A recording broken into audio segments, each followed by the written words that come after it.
10 years and 10 minutes. That's kind of what we're doing here. Somebody came to me about a week ago. Oh, by the way, hey guys, it's Heartthrob, in case you didn't notice. Somebody came to me, I guess about a week ago, and gave me a suggestion for a video, and I'm going to run with it. Basically, a look back over 10 years of being in the business and being in the wrestling industry, and basically having fun proving everybody wrong over that time frame. Just having fun, you know. There's been a lot of moments where I have not had a lot of fun, and there's been moments I did not want the night to end. I was having so much fun.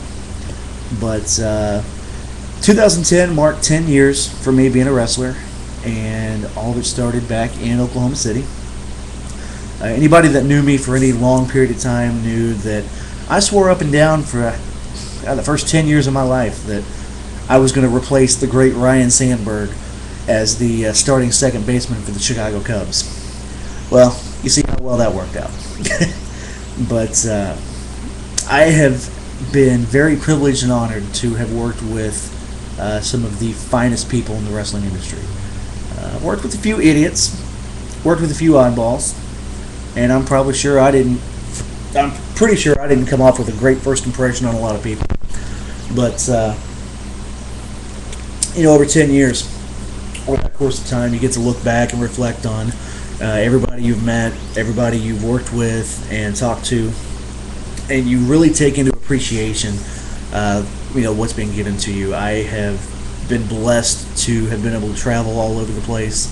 I think I'm missing like 10 or 11 states from wrestling everywhere in the continental United States.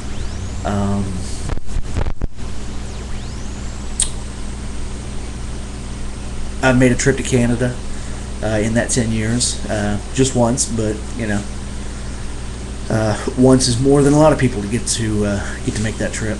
I know people that are my age. I'll be 30 in February, and there are people that have never left they've never left the state they were born in. And I've been able to travel to a lot of places, meet a lot of people. I have met some of the greatest fans all over the place. And it's one thing that if you look at my website, if you ever see me in person, I will be the first to tell you that if it was not for you guys, the fans, we wouldn't have a reason to go out and do this every weekend. Because you guys are our paychecks.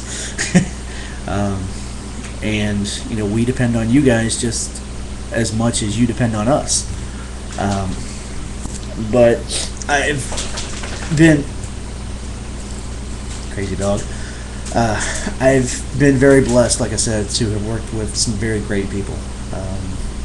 I'm very proud of that.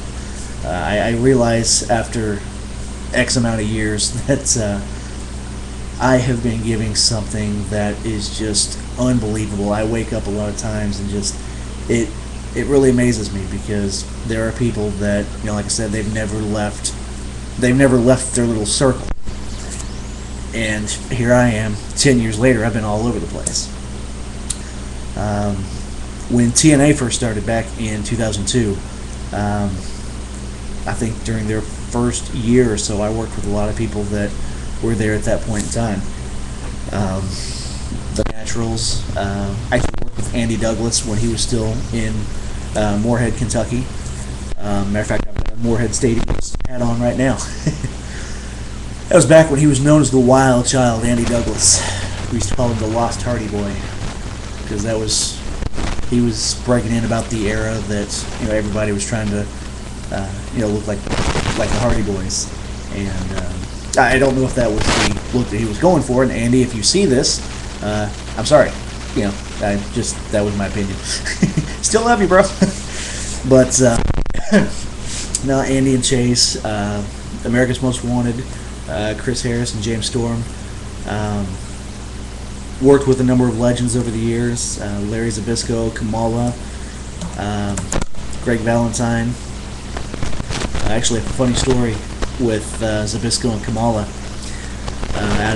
I was working in Kentucky one night, and we was doing like a kids fest weekend in West Liberty, Kentucky, and Joey Bravo was the guy I was working for that night.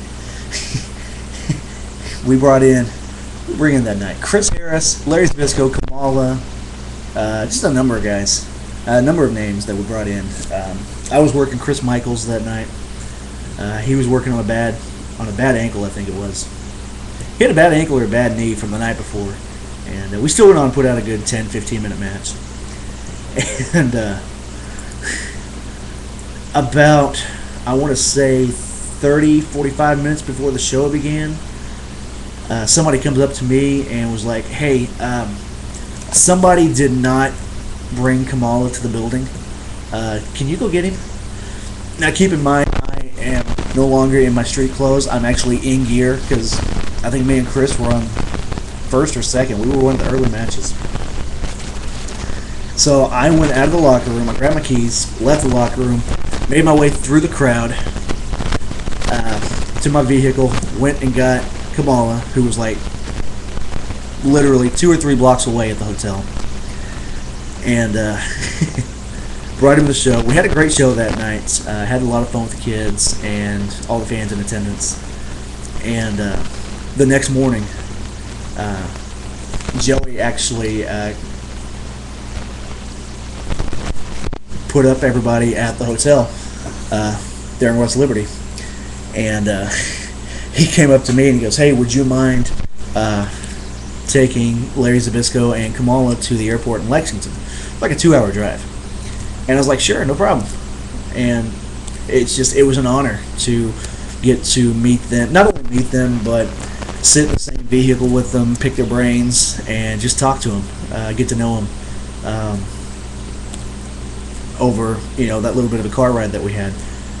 What may not seem like much to guys that have been in the business longer than I have, for me, I grew up watching these guys. I grew up watching AWA. I was always a big fan of Zbyszko. And Kamala too.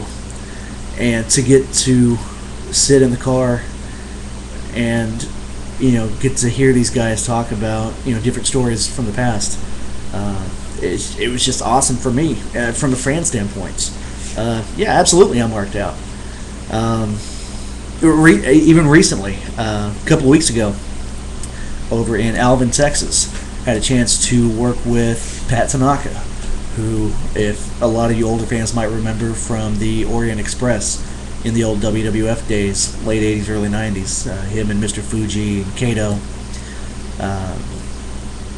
got to listen to him talking about working the WrestleMania 6 match with the Rockers, Shawn Michaels and Marty Jannetty, and just different stories. Funny story with Jeff Jarrett, when Jeff was just first breaking into the WWF. I've been truly blessed and honored over the 10 years to, like I said, work with some great people, and I look back now over that time period, and it amazes me to wake up knowing that I have been places that most people will probably never be. I have, how many people get to say that, they wake up every morning and they get to not only meet, but in a lot of cases work with people they grew up watching. Even people that they watch now. We get that honor, and that is very cool for me. So it's something I may take for granted too much, I guess, because I know at any moment it can go away. And I hope it doesn't. But it's just one of those things I'm having a lot of fun with right now, and I wouldn't trade a single bit of it for anything in the world. I'm seeing from the clock that I'm coming up on 10 minutes. So I see this is going to stretch out maybe a couple of videos. So hang tight, and I will be right back.